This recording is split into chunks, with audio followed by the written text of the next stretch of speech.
उसे मार दिया। तो उसकी पत्नी आई निद्रा देवी। निद्रा देवी बोली, प्रभु आपने मेरे पति को मौत के घाट उतारा है, अब एक बात बताओ, ऐसी जगह कौन सी है जहां एक पत्नी बिना पति के अपना जीवन निर्वाह करे? या तो मुझे कोई जगह ऐसी बता दो जो मैं बिना पति के जीवन अपना अच्छे से व्यतीत कर लूं। अगर वो ना बताओ तो इतना याद रखना, तुमने मेरे पति को मौत के घाट उतारा है, मैं तुमसे बदला लेकर के रहूंगी। भगवान बोले, देवी एक बात बताओ, तुम ये कह रही हो कि मैं बदला लेके रहूंगी, तुम ये बताओ बदला लोगी तो लोगी कैसे? परमात्मा से प्रश्न किया कि एक बात बताओ, तुम्हारे धाम में कौन जाता है? भगवान बोले, जो मेरी मन से कथा कहता है, जो मन से कथा को सुनता है, वही मेरे धाम का अधिकारी होता है, वही आता है। निद्रा देवी बोली, ठीक है, बरोबर, मैं भी अपना काम करूंगी, जहां पर तुम्हारी कथाएं होंगी मैं उस जगह पर जाकर के विराजमान होंगी। व्यास जी आराम से कथा को कह रहे होंगे और श्रोता आराम से नींद में झोंका ले रहे होंगे, और वे नींद में आराम से सोबर रहेंगे, और शास्त्री जी सोचेंगे कि बड़े मन से कथा सुनना है। वे आराम से सोंगे, दरबार में तुम्हारे में पहुंचने पाएंगे, तो दरबार में एक दिन तो ताला लगाना पड़ेगा। भगवान बोले, ओ ज्यादा होशियार बनने की कोशिश ना कर, तुझे ये मालूम है तू जिस कार्य के लिए कह रही है, उस कार्य के लिए मैं अपने शास्त्री लोगों को, इन व्यासों को पहले ही समझा दूंगा कि जहां कथा करवे जाओ वहां बीच बीच में राधे राधे बोलवाओ, ताली बजवाओ, कीर्तन बोलवाओ। सो निद्रा देवी, तेरी नानी आ जा बाबू की पेश नहीं पड़ेगी, तू ताले लगे थपेड़न में पिट पिट के चकबंदी कराए के बाजे आवे, पर तेरी पेश नहीं जाएगी। इसीलिए सावधान रहना बहुत जरूरी है, और इस चीज का फायदा हमारे जो घूंघट वाली देवियां बहुत उठाई लेती हैं। जाना कहियो शास्त्री जी तुम बुराई कर रहे, हम काऊ की बुराई ना करते, हाँ हम तो जहाँ की बात ही ना कहते, हम तो अपने माँ की कह रहे हैं। हमारे इधर ऐसा होता है, कथा मन से कहो, जो घूंघट भाई नीचे को घूंघट कर लेती है, जैन मालूम पति की जो सो रही है कि कथा सुन रही है, हाँ आराम से कथा कर रहे हो, तो इस चीज का नाजायज फायदा नहीं उठाना। इधर इस नींद ने बहुत गड़बड़ एक नहीं अनेक जगह की है, और नींद मुझे भी बहुत आती है। मैं तो ये देखता हूं कि कोई ग्राहक मिल जाए तो इसे बेच के खा जाऊं, पैसे वाला हो जाऊं। प्रेम से गाएं ताली बजाकर कि नींदरिया चल तो बेच आवे, जो कोई ग्राहक होए, नींदरिया चल तो बेच आवे, जो कोई ग्राहक होए।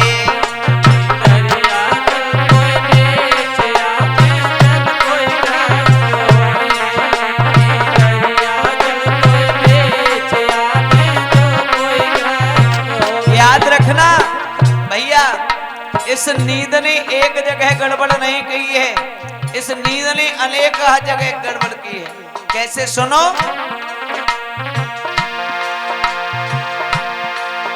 अरे कहे सुभद्रा उत अर्जुन से कथा सुनाए देव मोए।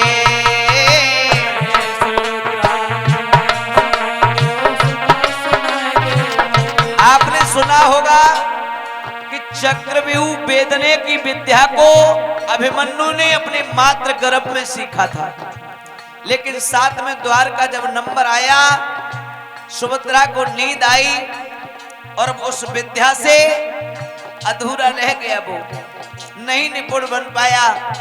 उसी की खातिर उस चक्रव्यूह की लड़ाई में अभिमन्यु वीर गति को प्राप्त हुआ था।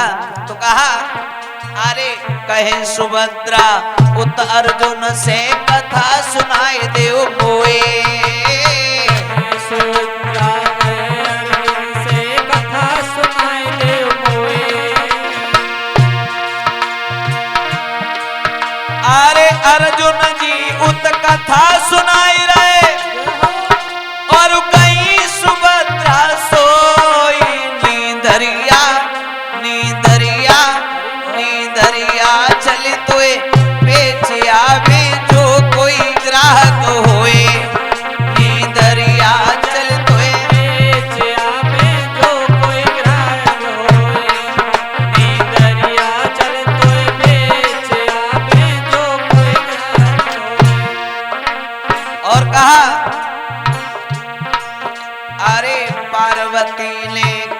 शंकर से कथा सुनैयो मोए। पार्वती ने कही शंकर से कथा सुनैयो मोए। पार्वती बोली शंकर से कथा सुनैयो मोए। लेकिन हुआ क्या? अरे शंकर जी उत कथा सुनाई रहे और पार्वती गई सोई नींदरिया। नींदरिया नींदरिया चले तोए बेच आवे जो कोई ग्राहक हुए। नींदरिया चल तोए बेच आवे जो कोई ग्राहक होए।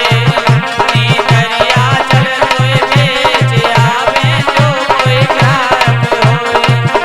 अरे जो कोई ग्राहक होए, आई जो कोई ग्राहक होए। जो कोई ग्राहक होए, जो कोई ग्राहक होए। नींदरिया जय हो। नींदरिया हरि बोल। नींदरिया चले हुए बेच आवे जो कोई ग्राहक होए। नींदरिया चल तोए बेच आवे जो कोई ग्राहक होए। नींदरिया चल तोए बेच आवे जो। आज जब देखा है भूतेश्वर भगवान ने कि गिरिजा मैया तो सो रही हैं, लेकिन मेरी कथा को चोरी से सुनने वाला वो शख्स कौन है जो बीच बीच में मुझे हुंकारा देता रहा है। भोले बाबा ने एकदम से उठ करके आसन से जब खड़े हुए हैं तो सबसे पहले भोले बाबा ने अपने हाथ से ताली बजाई, और जब ताली बजाई तो उस अमर कथा का वो असर रहा उस तोते के बच्चे के ऊपर कि वो आज उड़ने के काबिल बन गया था। ताली की आवाज को सुनते ही वो खुलहाड़ से निकल के गया और आकाश मंडल की ओर चला गया। भोले बाबा ने देखा कि इसका मतलब ये वो चोर है जिसने मेरी कथा को चोरी से सुना, मैं इसे जिंदा नहीं छोड़ूंगा। त्रिशूल को लेकर के भोले बाबा आज उस पक्षी के पीछे पड़ गए हैं। पीछे पीछे त्रिशूल लेके भोले बाबा गए हैं और आगे आगे वो पक्षी जा रहा है। दौड़ता गया आगे जाकर के देखा है कि वेद व्यास जी की कुटिया है। उस कुटिया के ऊपर उनकी पत्नी स्नान ध्यान से निवृत्त होकर के अपने बालों को सुखा रही हैं खड़ी खड़ी। भगवान की ऐसी कुछ मर्जी रही कि जमुहाई के लिए माता ने अपने मुख को खोला। उस तोते के बच्चे ने वो शुभ अवसर जान करके मुख्य द्वार से माता पीवरी के गर्भ में प्रवेश किया। भोले बाबा गए, द्वार पर आवाज लगाई और कहा कि व्यास जी ने आवाज को सुना कि कौन आया है मेरे द्वारे पर। बाहर निकल के आए, देखा है तो देवों के देव आराध्य महादेव खड़े हुए हैं। चरणों में गिर गए, नमो नमो निरंजनम नमस्कार गुरुदेवता वंदनम सर्वसात्वा प्राणायाम पारंगता। प्रभु आज कैसे इस गरीब की कुटिया पर तुम्हारा आना हो गया अचानक से। तब जवाब दिया है, व्यास जी आज जो मैं तुम्हारी कुटिया पर आया हूं उसमें आने का कुछ कारण और है। व्यास जी मानो कह रहे हो कि आओ प्रभु विराजमान होइए, आसन ग्रहण कीजिए, लेकिन बाबा कोई बात नहीं सुनते।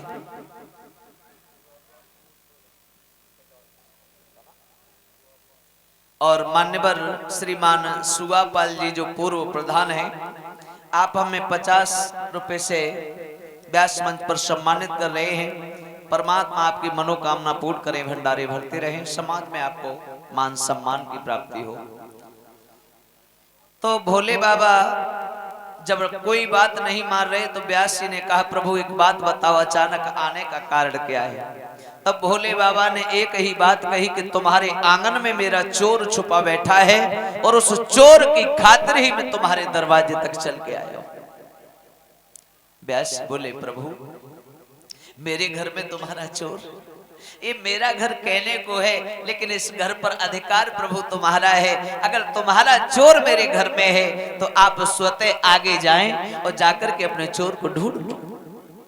बोले ऐसे नहीं, आप इसके बारे में मुझे मालूम है, जानते नहीं, एक काम करो अपनी पत्नी को बुलाओ। तो पत्नी को बुलाया गया, सारा भेद उस पत्नी ने बताया कि प्रभु बिल्कुल सच ही कह रहे हैं, इनका चोर हमारे आंगन में नहीं हमारे गर्भ के अंदर छुपा पड़ा है। प्रभु से कह दो मेरे पेट को फाड़कर अपने चोर को निकाल ले जाएं। मेरे अगर बस की बात होती तो मैं इनके चोर को जरूर वापस करती। तब व्यास जी ने कहा कि प्रभु एक बात बताओ, इस चोर की ऐसी कौन सी गलती रही जिसके कारण आज आप इसे मारने के लिए आए हो।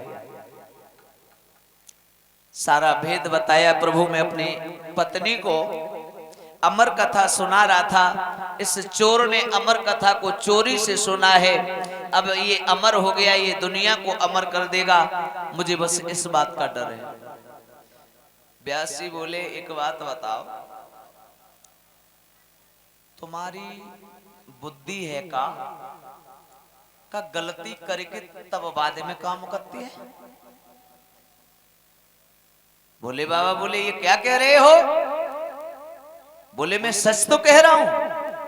ये बताओ इस चोर की यही तो गलती है कि इसने अमर कथा को सुन लिया, लेकिन ये बताओ ये अमर कथा का होता क्या है। बोले इस अमर कथा को जो भी सुन लेता है वो अमर हो जाता है। बोले फिर अब क्या कह रहे हो तुम, अब क्या कह रहे हो। अरे इस चोर ने जब अमर कथा को सुन लिया तो ये तो अमर हो गया, और अब तुम कह रहे हो कि मैं इसे मारूंगा। जो भाई अमर हो गया उसे कौन मारेगा। तुम भाई बुद्धि तुम्हारी ठिकाने ना है। तुम्हें जब मालूम है कि एक भूल तुम पहले और भी कर चुके हो। भक्ति करी शिव शंकर की ज्यादा, किसने, भस्मासुर ने। भक्ति से प्रसन्न हुए, तुमने वरदान दे दिया कि तू जिसके हाथ पर वो हाथ सर पर रख करके भस्म भस्म उच्चारण करेगा वो जल करके भस्म हो जाएगा। चेला के मन में बात आई कि गुरुजी को मंत्र दो बहु बाद में काम करे नहीं करे, ताते एक काम करो पहले गुरुजी पे अजमाए ले। तब बाद में की भूले गए। वो भला भगवान ने तुम्हारे साथ में कर दिया, मोहनी रूप धारण करके आए, उस दिन तुम्हारी क्या दशा थी। आगे आगे तुम भाग रहे थे, चेला पीछे पड़ गया। चेला कहता है गुरुजी आओ तो सही, प्रैक्टिकल तो हमारो करवाए जाओ कम से कम। तब क्या दशा थी मालूम है। अरे आगे आगे भोले बाबा पीछे पीछे भस्मा, आगे आगे भोले बाबा पीछे पीछे भस्मा।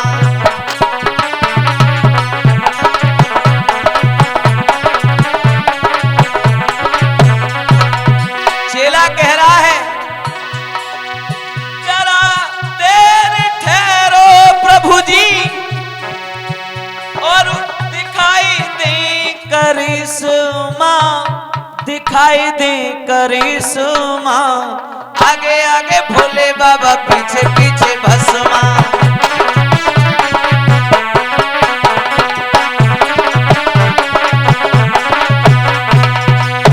उस दिन तुम्हारे हाल बेहाल एक चेला ने कर दिए थे, और आज भी वही भूल तुम करने के लिए जा रहे हो।